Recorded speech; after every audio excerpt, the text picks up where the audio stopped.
ये कहानी दो ऐसे बच्चों की है जो पैसिफिक ओशियन के एक आइलैंड पर फंस जाते हैं और इसी आइलैंड पर रहते हुए इन्हें कई साल गुजर जाते हैं। जब ये दोनों जवान होते हैं तो इनके अंदर फिजिकल चेंजेस आने लगते हैं। इस वजह से ये दोनों ही एक दूसरे की तरफ अट्रैक्ट होने लगते हैं। अब ये दोनों आगे क्या करने वाले हैं और यहाँ से कैसे निकलेंगे, आज के वीडियो में हम यही देखेंगे। मूवी के शुरू में हमें एक शिप दिखाई जाती है जिसमें एक फैमिली होती है, जिसमें दो बच्चे भी थे, जिनमें लड़के का नाम रिचर्ड और लड़की का नाम एमिली था, जो दोनों कजिन है। इनके साथ रिचर्ड का फादर भी होता है। इनके साथ एक कुक भी होता है जिसका नाम पेडी है। वो शिप पर सभी लोगों के लिए खाना बनाता है। तभी अचानक से शिप में आग लग जाती है और चारों तरफ धुआं फैल जाता है, जिसकी वजह से कुछ भी दिखाई नहीं दे रहा था।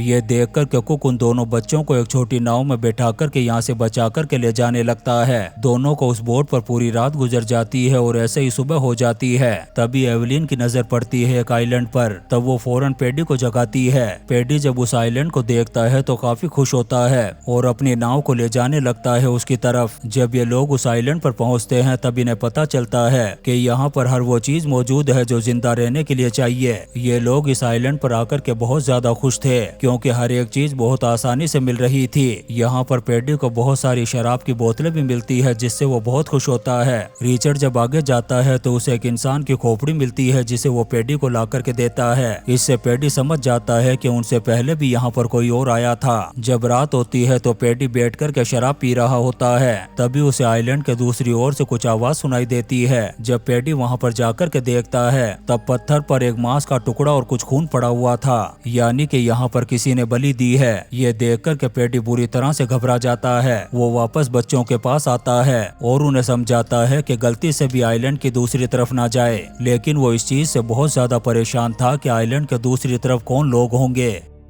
फिर ये तीनों आग जलाकर के काफी मस्ती करते हैं, लेकिन पेडी ने बहुत ज्यादा शराब पी रखी थी इसलिए वो सो जाता है। जब सुबह होती है तो पेडी देखता है कि उसकी शराब की कैन पानी में बह रही है। तब वो उस कैन को लेने के लिए पानी में उतर जाता है, लेकिन नशे में होने की वजह से वो पानी में डूब करके मर जाता है। जब सुबह बच्चों की आंख खुलती है तो उन्हें पेडी कहीं भी नजर नहीं आता। तभी उन्हें लगने लगता है कि शायद पेडी आइलैंड के दूसरी तरफ गया होगा। तब ये दोनों एक नाव में बैठ कर के निकल पड़ते हैं आइलैंड के दूसरी तरफ जाने के लिए। तभी इन्हें पेडी की लाश मिलती है जिसे देखकर के ये दोनों बुरी तरह से डर जाते हैं, क्योंकि एक पेडी ही था जो इनका ख्याल रखा करता था, लेकिन अब वो भी मर चुका है और अब ये दोनों बच्चे यहाँ पर बिल्कुल अकेले हैं। रात को जब ये दोनों बैठ कर के बातें कर रहे होते हैं तब एवलिन रिचर्ड से कहती है कि मुझे इस आइलैंड पर नहीं रहना, मुझे यहाँ से कहीं और लेकर के चलो। तब रिचर्ड एवलिन को लेकर के एक दूसरे आइलैंड पर पहुँच जाता है। वहाँ पर ये अपने रहने के लिए घर बनाते हैं। एक आइलैंड पर किस तरह से सर्वाइव किया जाता है ये दोनों अच्छे से जानते थे, क्योंकि पेडी ने इनको सब कुछ सिखा दिया था।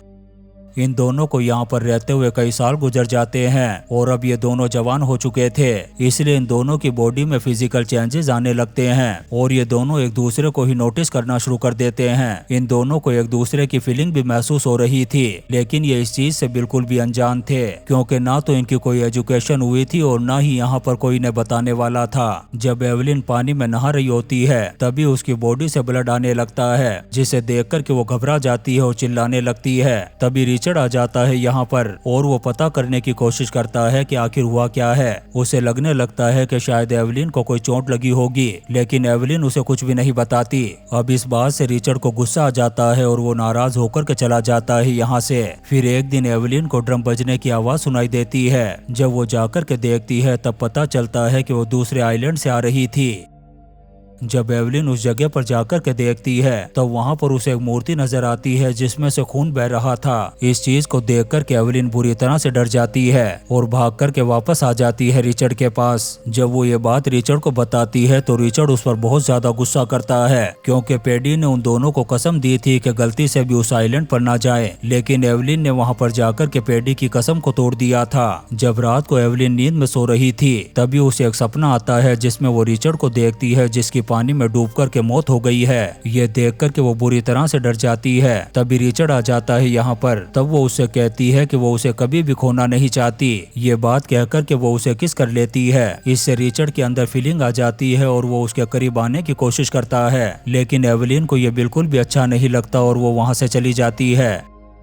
जब सुबह होती है तो रिचर्ड गुस्से में वहाँ से जाने लगता है। एवेलिन उसे रोकने की कोशिश करती है लेकिन वो उसकी बात नहीं सुनता और चला जाता है वहाँ से। जब एवेलिन उसे मनाने के लिए उसके पीछे जाती है तब वो एक पत्थर पर बैठा हुआ था। एवेलिन को समझ में नहीं आता कि आखिर ये कर क्या रहा है। तभी रिचर्ड को एक शिप आता हुआ दिखाई देता है। तब वो भाग करके जाता है एक पहाड़ी की तरफ जहाँ पर उसने कुछ लकड़ियों को इकट्ठा किया था ताकि वो उसमें आग जला करके शिप वालों को सिग्नल दे सके, लेकिन उसे जाने में देर हो जाती है। तब तक शिप वहाँ से चला जाता है जबकि एवेलिन उसी जगह पर मौजूद थी। अगर वो चाहती तो आग लगा करके सिग्नल दे सकती थी, लेकिन वो जानबूझकर के ऐसा नहीं करती क्योंकि एवेलिन अब यहीं पर रिचर्ड के साथ रहना चाहती थी।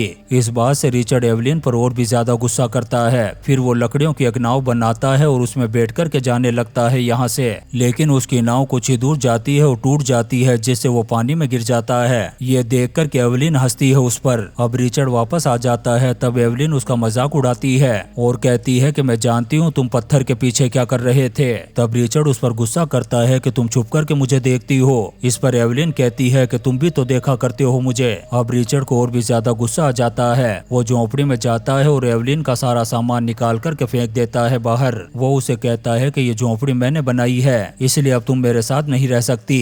इसलिए अब एवेलिन को बाहर ही रहना पड़ता है। जब बरसात आती है तो वो एक छोटी सी गुफा में जाकर के छुप जाती है। इसके बाद एवेलिन एक मूर्ति के पास जाती है फूल लेकर के। इससे हमें पता चलता है कि अब वो उसे अपना गॉड मानने लगी थी। फूल रखने के बाद जब वो वापस आ रही थी तभी उसका पैर एक जहरीली मछली पर पड़ जाता है जिससे वो जख्मी हो जाती है। अब रिचर्ड ने भी एवेलिन को काफी टाइम से देखा नहीं था, इसलिए उसे उसकी फिक्र होने लगती है और वो देखने के लिए जाता है। जब वो जाकर के देखता है तो एवेलिन बीमार पड़ी थी। वो उससे पूछता है कि क्या हुआ है तुम्हें। तब एवेलिन कहती है कि मेरा पैर एक जहरीली मछली पर पड़ गया था जिसकी वजह से वो बीमार हो गई है। फिर वो रिचर्ड से कहती है कि मुझे मेरे गॉड के पास लेकर के चलो। अब रिचर्ड उसे उठा कर के ले जाता है उस मूर्ति के पास और उसे प्रेयर करता है कि एवेलिन जल्दी से ठीक हो जाए। फिर थोड़ी देर बाद एवेलिन ठीक हो जाती है। इसके बाद ये दोनों फिर से एक साथ रहना शुरू कर देते हैं। फिर एक दिन जब ये दोनों बैठ कर के बातें कर रहे थे तभी एक दूसरे में फीलिंग महसूस होती है और ये करीब आ जाते हैं।